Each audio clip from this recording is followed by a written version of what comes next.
Hello, everyone.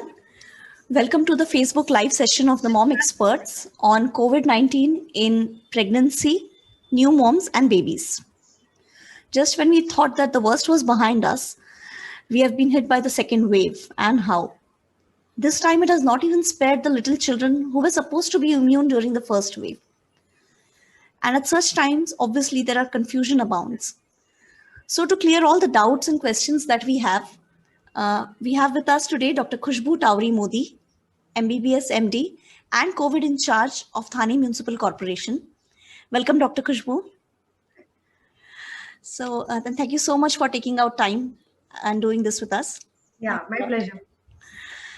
Okay, so ma'am, the target audience of the Mom Experts is divided in three sets. There are couples who are trying for a baby, pregnant women, and moms who have recently delivered. So our questions are going to be focused around these three categories. So can we begin? Yeah, sure. Yeah.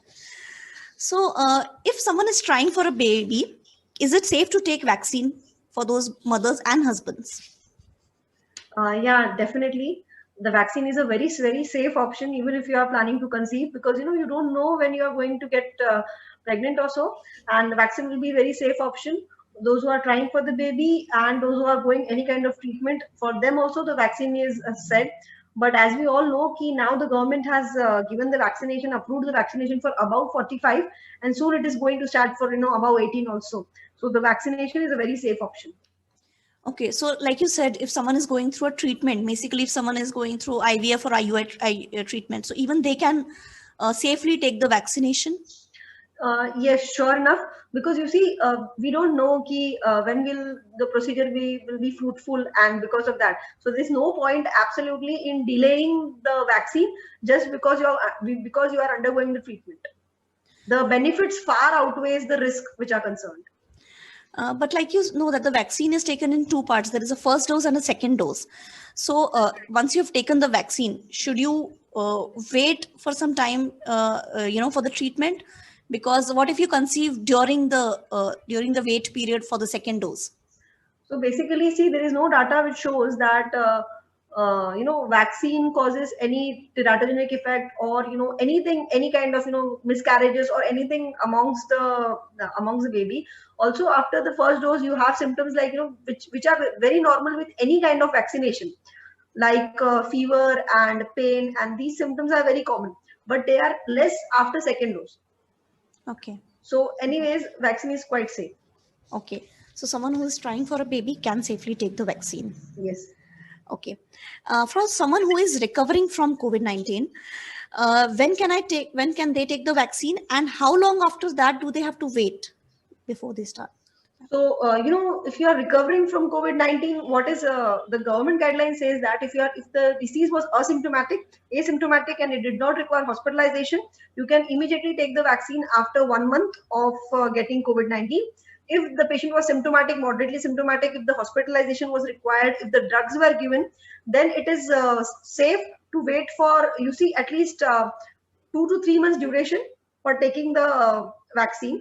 Also, I would like to mention here, if you are planning to conceive, and if you have COVID-19, if you are planning to conceive, so it is way too safe for at least 3 months after having the infection. Okay. So 3 months after contracting the disease, you Disease, should wait. then you should plan pregnancy. And then you should plan. Yeah. Okay, makes sense. So we hear a lot of friends saying that now is not the time to plan for a baby because of the pandemic is progressing. So what is your view on this? No, you should not depend upon, I mean, the planning of the baby. I don't think it should depend upon the pandemic. I mean, the world will go on. It is like waiting for the road to be clear to drive a vehicle. It won't happen. I agree with you. Okay. So the next segment is of pregnant women. And this is a slightly more, a serious issue that we are hearing from all around lately, that, several pregnant women are contracting the disease. So are they at a higher risk of, getting the virus? See, basically, pregnancy is a case where a bit of immunosuppression happens. Immunosuppression does happen. So your immunity is anyways less during pregnancy. So because of that, the best way should be the pregnant mothers should stay indoors. They should avoid the contact with people. If they have to meet the people, then they should wear a mask. So mask is definitely the most important thing which can prevent the disease and everything. And also if they are to go out, they have to avoid crowded places and all that. So these are all the things, preventive things, which we can do. They are at a slightly higher risk, we can say. They are at a slightly But higher risk. I like to mention, it is not that if they are not suffering from any other comorbidities, so the chances of having a severe infection are not higher than the general population. So infection will be there, but it will be mild infection many times. So to summarize, the immunity is slightly low, so Yes. there is a chance of infection. So you have to take all the precautions like any other person would take. Take good care of yourself, and of course, but it's not like you can't get serious ailments. So even if you do get it, unfortunately, it will be a mild thing unless you have any comorbidities. Okay, makes Yes. sense. And so, like you said, the precautions for a pregnant lady will be similar to any other person. Yeah, around. sure. Any other medicines or in any other additional things that they can take? Multivitamin. So basically, see, they are the same things. So we have to keep ourselves hydrated. You have to eat good nutritious food, preferably home cooked meals and all that. So both the things here, it will be same for any so even pregnancy, we say that you have to have higher amount of nutrition, and it is the same thing here. Okay, makes sense. So now someone who is pregnant and is COVID positive, is there a chance that the unborn child can also get the infection? No, there are no studies, especially in India. There are no studies which shows vertical transmission. Vertical transmission is direct from the mother to the baby. So that we don't have any evidence. So any evidence till now, if the mother was positive, the baby will be positive, or for that matter, there are even no evidence that if the mother was positive, that it will have any effects on baby, like teratogenic effect, like because of some medicines, like some birth anomalies or anything, or miscarriage. One thing is key, because pregnancy, because COVID-19 itself causes fever and body ache and such kind of things, it can lead to premature labor, like preterm labor, which we can say. But rest, there are no evidence to prove. Okay, so the baby, it is not proven that the baby can get a vertical transmission, and it is also not proven that that the baby can get any anomalies because of mother's infection. Okay, perfect. So also, do suspected or proven cases of COVID positive pregnant women need to give birth by C-section only, or they can give a normal birth also? No, this is COVID positive is not a criteria for doing a C-section or doing a normal birth. Normal delivery can be very well performed in COVID positive patients, and it was in Thane Corporation, many of the COVID positive females were delivered by normal delivery. Okay. And does the doctor who is delivering have a risk of getting? So basically, the doctors who are treating or doctors who are delivering, they are always if they wear a proper protective gear, then we can minimize the risk, obviously. Okay. Now, can I? What is the precaution that a newly delivered mother, who is, let's say, if a newly delivered mother is COVID positive, what are the precautions that the mother can take? Can the mother feed her child? Can the mother hold her child? See, breastfeeding has proven to be the most effective way of most beneficial way for the newborns, for the infants. So for the neonates, the breastfeeding is the best protection which you can give your child. So even COVID positive mothers, they are to breastfeed the child. Now what you have to remember is they have to take proper precautions, and the precautions are the same: frequent hand washing, wearing a mask, cleaning all the surfaces. But here what is important is you have to breastfeed the child, and then after feeding the child, it is important that the child needs to be taken to another room, or at least 6 feet distance should be maintained. So while you are not feeding the child, after feeding the child, you will have to keep him separate. Okay. So that but feeding can be done safely. Yeah. Must be done, I think. Must be done. Yes. Okay. One step back. So, when we were talking about pregnancy and COVID and that, is there a necessity of hospitalization, or home quarantine is also okay if a pregnant lady gets corona? No, home quarantine is definitely a better way. See, you have to see for red flag signs which you see any which ways. So if the patient you have mild fever, and if the pulse oximeter, you should all have the pulse oximeter, and if the SpO2 is being maintained, so there is no problem. The patient can be kept at home.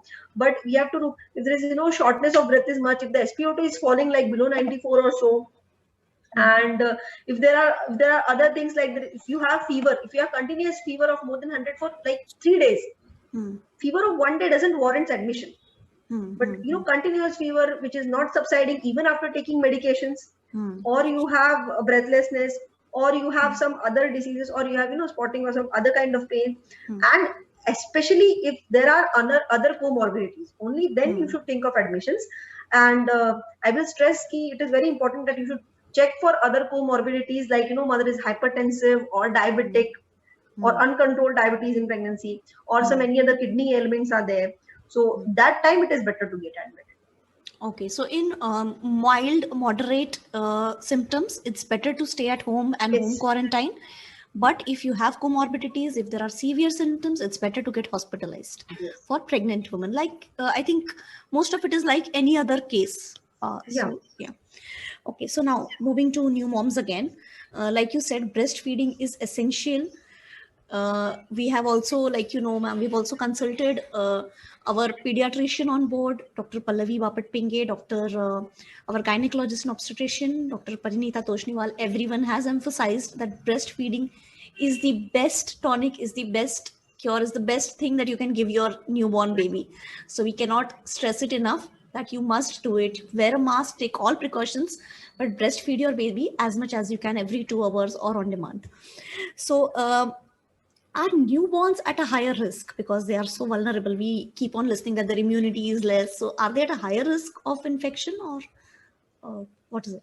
No, so here if we are seeing the scenario, so newborn, yes, they are their immunity is a bit low, but then there is no proper evidence to say that yes, they are at a higher risk. But if the mother is positive, that's a different story. But the usually the symptoms in newborn are, they have all the mild kind of symptoms, and that time it is better to take all the precautions which are just general precautions. They should be taken for the newborns also. Okay. Any specific symptoms that, like, we've heard that some kids are showing gastro related Yeah. symptoms. So these are, see, the symptoms in newborns and symptoms in kids will be different. So if you see the symptoms in in the general pediatric age group, if we see the symptoms, they are more of gastric symptoms are many we are seeing, like there is diarrhea. So other than more than respiratory symptoms, there are other symptoms. So fever is very common. Fever along with diarrhea and everything is very common. Yes. But the most important part is it usually resolves by plain paracetamol and zinc supplements. Huh. So that was the next question we were arriving at, that what are the things that you should have at home in any case for kids also, like we are taking vitamin C supplements and zinc supplements and all. I think we are all used to for the last 1 year.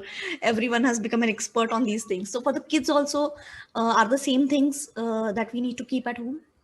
Yes, here I would also like to stress कि there is overuse of medicines. There is overuse and इतने सारे काढ़े वगैरह लोग ले रहे हैं. There is gastritis because which is leading to that, and then the medicines are being blamed for that. So we have to keep in mind, we don't have to even overdo stuff. Proper cooked food is a very good thing. Balanced diet, what we say. And regarding what you said about the supplements or what we should have at home, so there are these, vitamin D and calcium and zinc and supplements and basic paracetamol. I think all the kids have them at home. And similar is for adults. I think we have many task force guidelines and everything which are coming up every now and then. So it is very clear, those guidelines mention ki if you are at home, what all should a pregnant mother take, and what babies should take. So for babies, usually plain fever control with any any antipyretic, any fever control medicine, or plain plain multivitamins, which contains a bit of zinc and vitamin D. This has proven enough in more than 85% of the cases. Okay. This is the only thing which is given. If there are symptoms, if the symptoms are more, then you can try to consult your pediatrician or your gynecologist. It is better to have a teleconsultation. Avoid going to hospital as much as you can. Make a visit only if it is absolutely necessary, and you can have a antibiotic like azithro or something, azithromycin or something for the kids also, and I think that much is beneficial. Of course, you should see for the red flag signs. Yes. So kids who have corona is what you said, basic paracetamol and basic multivitamins, vitamin D, calcium and multivitamin with zinc is sufficient. However, as a precautionary measure, also young kids should we give multivitamins and calcium. As a precautionary measure, the more the medicine you give, it is better if we have all the medicines through diet. So the more medications are not much advised. See, plain multivitamin or some drops which they neonate when the kids are infanthood. That's a different story. But after that, it is better to have through supplements. Have through diet. A healthy, balanced diet is the answer to most of our worries. Okay. Now, we discussed about vaccination before conception. Now, vaccination when you are breastfeeding, I think it is contraindicated in lactating mothers. But we have several of our viewers who asked us that if your child is less than 6 months, but if the mother is exposed, or a lot of health workers, or if the father is exposed, if the risk is high, then should lactating mothers take the vaccination? And we have two categories here. What will you suggest for kids who are less than 6 months, older than 6 months? What will you say? See, the government guidelines are very clear. So we have very few contraindications for the vaccine, and amongst that, pregnancy and lactating mothers are given as contraindications. I will also like to say that we don't have enough studies to prove the effect of vaccine in the same. But in Western countries, in many of the countries, they have already started vaccinating the pregnant females and even lactating mothers.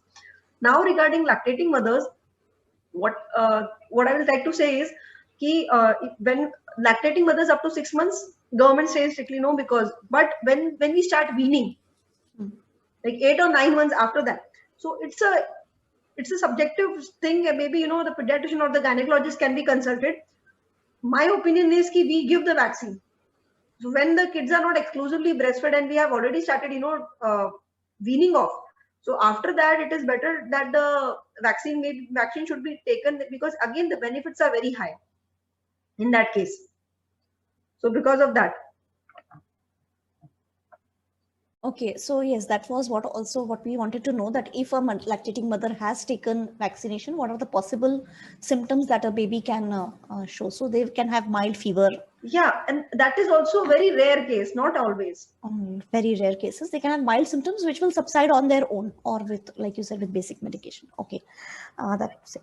So in case of babies who have corona, mostly, like you said, that the paracetamol and basic things will help. But what are the red flags in babies? In which case we need to hospitalize or. So you see, what are the danger signs to look for in babies, or the red flags? What we say is, so usually the mild symptoms is, of course, you have the mild symptoms like you have fever and you have loose motions, you have a bit of cough, and so these are the mild symptoms. But if the fever of more than 101 or so persists for more than 3 days in a child, so that time you should look for. And if the baby has not passed urine for 4 to 5 hours, the baby is lethargic, the extremities, the baby have turned the blue, and there is this cold extremities.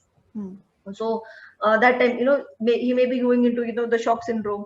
And one thing is like this, one new thing is coming up is this multi-system pediatric inflammatory syndrome, which may happen after 1 month of COVID also. Baby may remain asymptomatic, and then the baby has all the various systems are involved in that. But till now, as we have seen, the recovery rate in babies are quite good in kids. But in such cases, then what to do? Hospitalization should be done in such cases. And even in hospitalization, so they give the basic and some antibiotics and everything is given. But the results so far are quite good. I mean, frankly speaking, the mortality rate in kids is very low. That's a that's a relief, silver lining, I would say.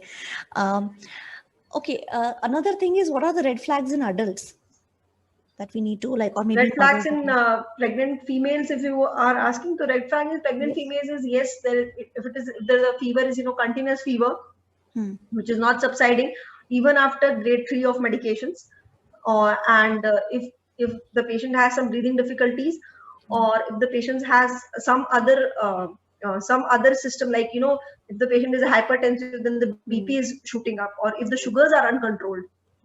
So these type of time, and of course you can do some blood tests, which are the standard blood test for COVID blood test, and if they are getting deranged beyond a certain point of time, then they should get admitted. Otherwise, home quarantine is the best solution. Yeah. Okay, so what if like a pregnant mother and baby has come in contact with a COVID positive person? What are the precautions? I mean, the test is not it's not like a prick, it's a very I don't know what to say. It's a painful process, especially for the kids. So should we still get the kids tested if they have come in contact, or should we just wait for the symptoms and then get them tested? What would you It is suggest? very important, not only for kids or for anyone. If you have come in contact with a positive case, there is no point in getting tested immediately. Okay. So it will give a lot of false positive. So false negative, I'm sorry. So it will give a lot of false negative if you get tested immediately. So what we have to do is the standard protocol. You have to isolate yourself. Okay. You have to look for symptoms. Okay. You have to look for symptoms. You have to be very gay about it. So the normal protocol says that adults who are high risk, they need to be tested at if they're asymptomatic, they need to be tested between day 6 to 14. Okay. Between day 6 to 14. But if symptomatic, then they can be tested immediately. Okay. And for kids, actually, we again the same protocol is true. If asymptomatic, but many times what is suggested is, if the kid is asymptomatic, you have to look after him for 14 days. Even no need to get tested, because as I again said, the output won't change the treatment much. We anyways have to do the basic protocol. If this is symptomatic, yes, you have to get tested. It is very important, because the positive report, we need the positive report for if at all admission or anything is required. But then if the child is asymptomatic, you have to see for the symptoms for next 14 days. Okay, got it. Okay, so I think we've covered most of the questions that we had, but some other very interesting things also are doing rounds of the internets, like WhatsApp University. There are a lot of fake messages that if you're menstruating, you should not take the vaccine because your immunity is low. What do you have to say to such things? There are no such evidence, and yes, I have seen the message. So there is no scientific evidence or anything to support that message. Okay. One of our viewers also wants to know which vaccine is better, Covaxin or Covishield? No, see, basically, the government has said time and again, and we have said that both the vaccines are equally efficient. So, and this is not like we are not there for vaccine shopping. So, no one is getting the choice of vaccine. So, take any vaccine, whichever is available. Both the vaccines have been proven to be effective, and also effective against the variants also. Okay. Very excellent. So there are some benefit is more for one vaccine, some benefit is more for other vaccine. But if we see the overall picture, both vaccines are equally effective. But if you talk about our target audience, which is now, like we said, pregnant women in India, we are not giving vaccine anyway. But someone who's trying for a baby, or someone who is a new mother, so for those kind of categories, no preferences still. No. Both vaccines are okay. I think we are at the end of our questions, and the questions from our viewers also we have answered. I think this was a very, very informative and very illuminating session from Dr. Khushbu. Thank you so much, ma'am, for clearing all of our doubts. We are still getting some queries, so we will pass it on to you, and we can keep on answering them on Facebook. and our Instagram handles. But thanks once again for taking out time to answer the mom experts, and we're very, very honored to have you. Yeah. Thank you. Thanks a lot. It was a pleasure. Thank you. Thanks Okay. everyone. Okay. Yeah. Okay. Thank you.